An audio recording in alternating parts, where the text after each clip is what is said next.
በምድር ላይ ትልቁ ሐዘንተኛ ሀብታም ነው ድሃ? ሀብታም ነው? እንደው አባ መቼም ይሄን ለማለት ፈልጎ ነው ብላችሁ ነው ለመደገፍ ነው? ሀብታም ነው ድሃ ነው ሐዘንተኛ? ለምን ይመስላችኋል? ሀብታም ነው ሐዘንተኛ። ሰሎሞን ምን አለ መሰላችሁ?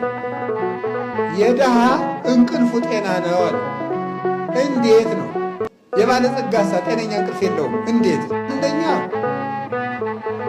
ይሄኛውን ሀብቴን እንዴት ላድርገው፣ ይሄኛውን እንዴት ላድርገው፣ ለዚህኛው ካምፓኒ ማንን ኃላፊ አድርጌ ልሹም፣ የሂሳብ ባለሙያ ማንን ልምረጥ፣ እንትኑን እንዴት ላድርገው።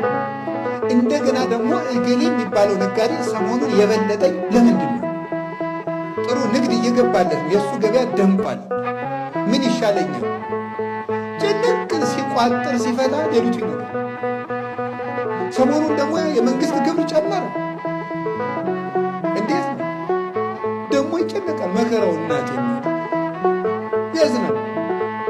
ዳሳብ ባለሙያ አይመድብ፣ ማናጀር አይቀጥር፣ እንትኑን የት ልጣለው አይል፣ ኦዲት እደረጋለሁ አይል፣ ቫት ጨምር አይል።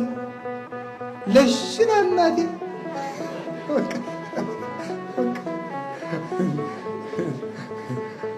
ማለዳ በቃ ከች ብሎ ተነስቶ ማለት